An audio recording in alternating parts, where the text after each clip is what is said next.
Guys, you know that when you're soldering, it's very difficult to make that perfect bead. We're going to tell you all about a soldering iron that we like to use, our choice.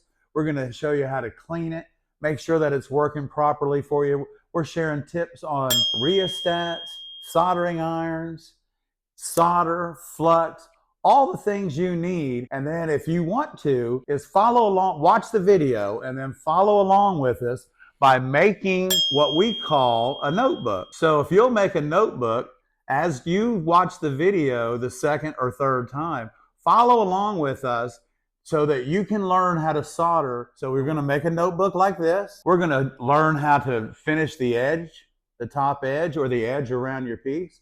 We're going to learn 3 individual new methods that are a surefire way to improve your solder. Here we go. Let's just go over our iron. I've got a Weller 100p soldering iron here.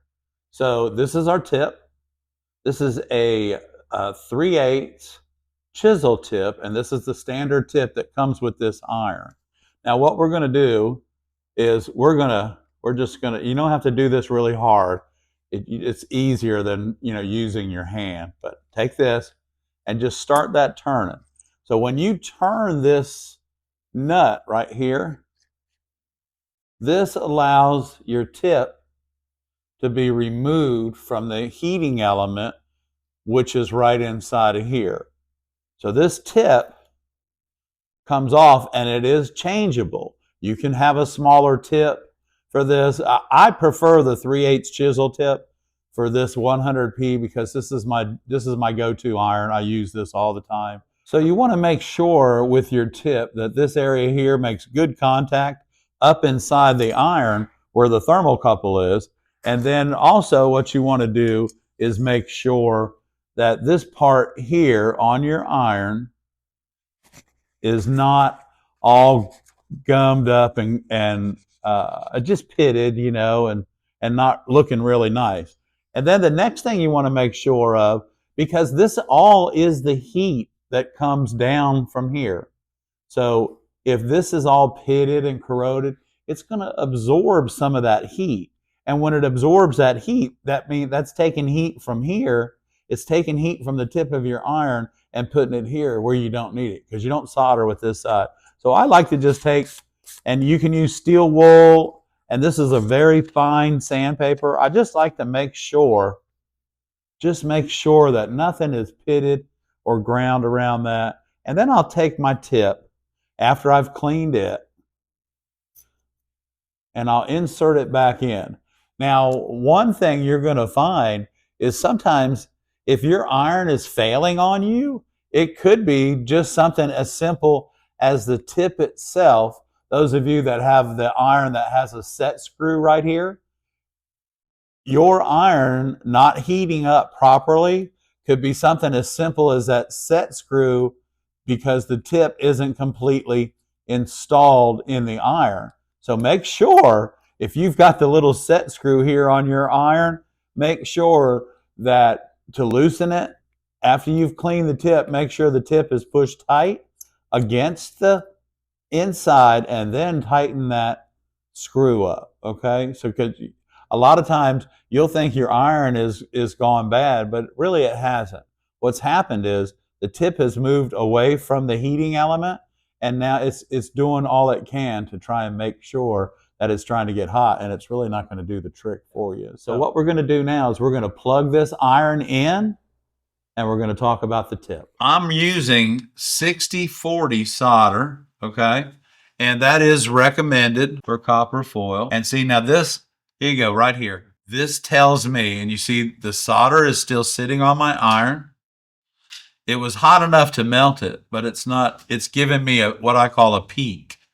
And when you get peaks like that, then that your iron is not yet quite hot enough to do what it should be doing. So we're going to take, again, we're going to use a little bit of flux.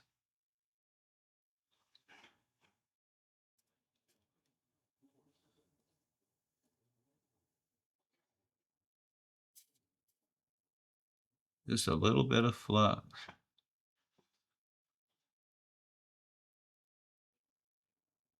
And we want to be able to tack solder this together. And that's what we're going to do. And that a tack solder is just a very small joint that holds everything together for you and keeps it from sliding around.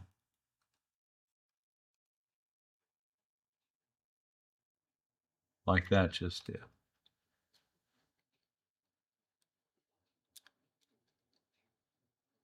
Now, since this is together, this is going to give us, I'll slide that. This is going to give us all of this to learn about our temperature, to learn about what speed that we should be running our bead at. And it's going to give us several different techniques.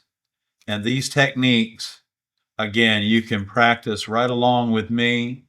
I'd love to have you. We're going to take and wipe our tip. And now we're going to put it back in our iron holder and allow this 100-watt iron to come back up to temperature. This temperature depends not only on the rheostat, but it also depends on our ambient temperature here. And guys, we had, it's a little bit, it's winter time, so it's 64 degrees out here in the garage. And we're going to put some flux right here on our copper foil. Now, before you start to solder, if your copper foil is not shiny like this, you really need to make it shiny. So our first step is we've turned our iron down just a little bit. And I'm going to show you, and some of you will have this problem. I'm going to show you what it looks like when you have too cold of an iron.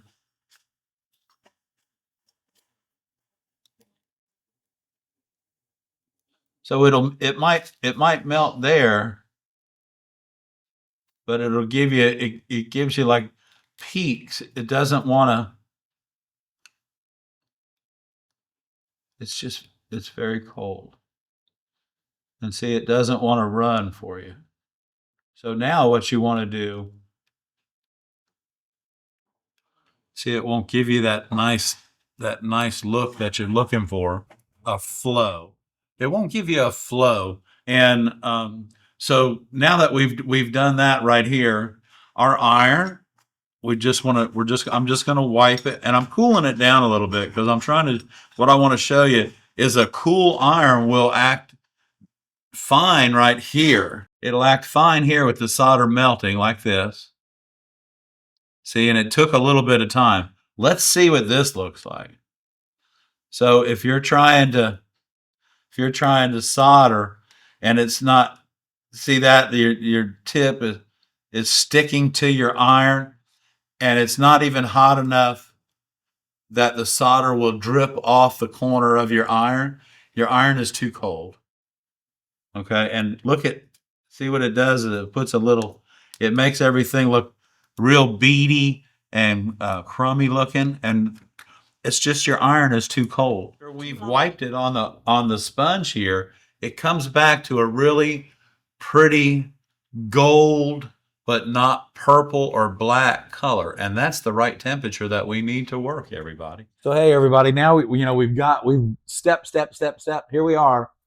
We're at time to flux it. Using the wrong flux, I would say there probably is not a wrong flux. It's just that some of them are more caustic or they smoke more and things like that. So when you're using them, you've got smoke fumes coming off of them. I find, and I have found over 40 years, that the ruby flux is the flux of choice for me.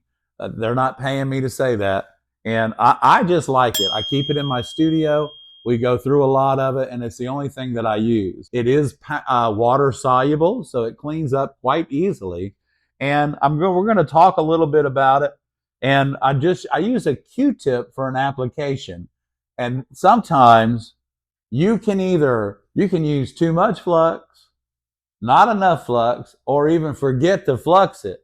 And that really fluxes it up. Even though that the flux is very important, I mean, like really important, the solder you use as far as wanting a perfect bead, wanting a great flow, wanting it to be shiny when you're completed, and all of those things, you need to be using a 60-40 solder. So the solder being a 60-40 is 60% tin and 40% lead. So the first thing I'm going to do is I'm going to use too much flux because I want you to hear this. You shouldn't do this, okay? Listen to this. This is called the step-by-step method of soldering. Here we go. Let's see if we go. Oh, yeah.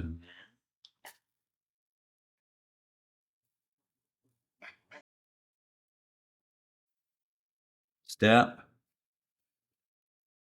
step, step.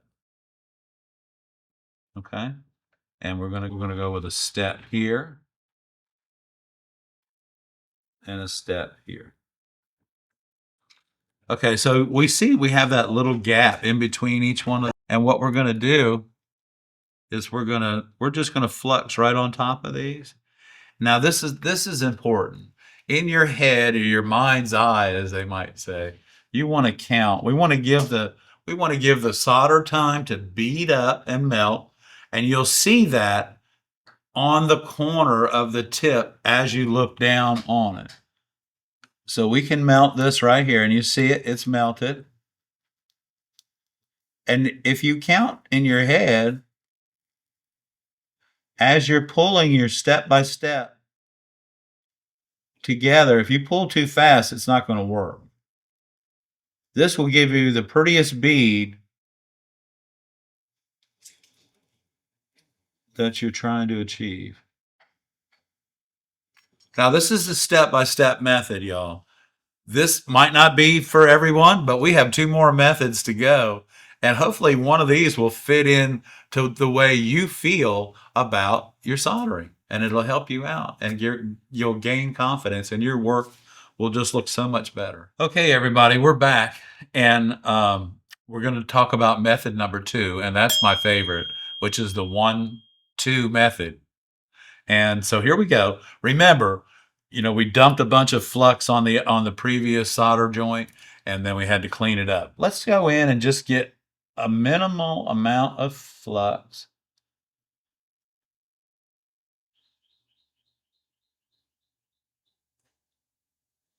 I don't know if you can hear the cardinal in the background. But here we go. This is the 1-2 method. This is my favorite. This is what I teach in my class. All right, here we go. Now, something is going on. Oh, I hit my soldering iron. Sorry about that, guys. So when your soldering iron is too cold, it doesn't work. And this is what happens right here.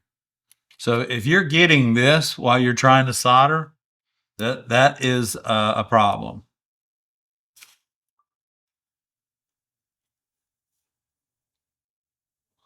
Okay.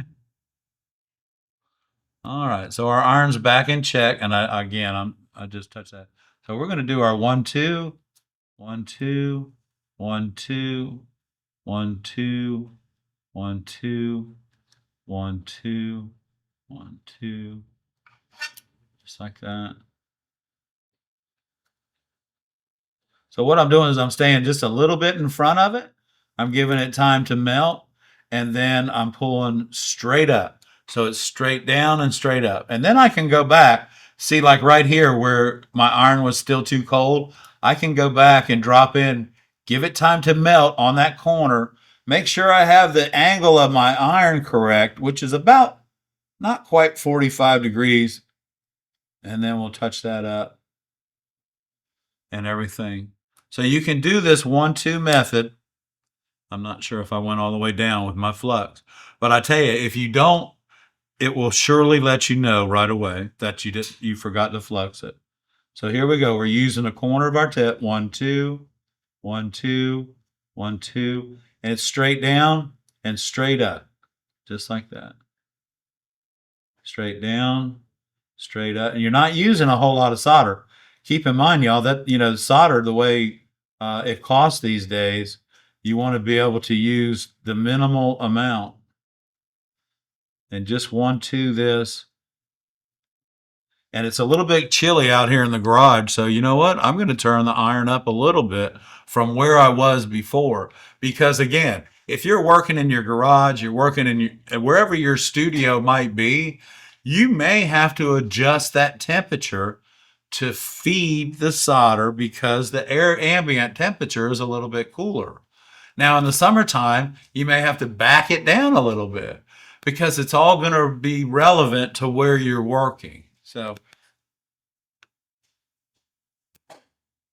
what I'm going to have to go back here, let this bead up, and just count it in my head, and we'll come right off. Okay. So now the next bead that we're going to run is just going to be the counting bead. In your head, when you're running a solder bead, after you do this one and you do the 1, 2, when you're cleaning those up, you're having to wait for the solder to stay melted behind the corner tip of your iron, which is right here. The corner tip of your iron. Right there. And you see, I just wiped that clean and it's turning really a pretty gold. That tells me I've got the temperature just right. See that? So now what we're going to do is we're coming in here and I'm going to flux this. And this is going to be, some of y'all may be able to, you know, you can do this and it's just a matter of counting in your head very slowly, almost as if you're counting the seconds. So we're going to start right here. We're going to make sure that that melts. And we're just going to, once we get our solder flowing, we're just going to count in our head slow enough that it beads up behind it. And you can see in the camera, you can see it beading up right behind the tip. And I'm keeping my solder fed just above that corner. And I'm counting 3, 4, 5, 6. So you can count that and allow it, again, just allow it.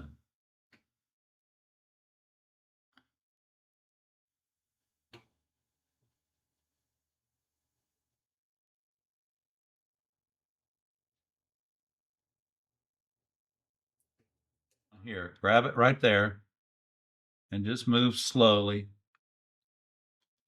It's going to pile up on the tip of your iron, but watch. You can pull this all the way down here. Remember, it doesn't take a lot of solder to put your window together. And if you're using 7/32 foil, that's going to be even better, which is the standard. Okay.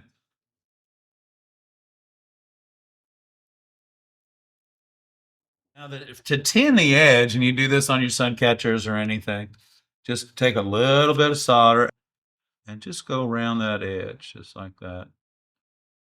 And you can see, look, I didn't flux this. So here we go. There we go. Fluxed it. Look at that. Look at the difference. Okay. Okay, everybody.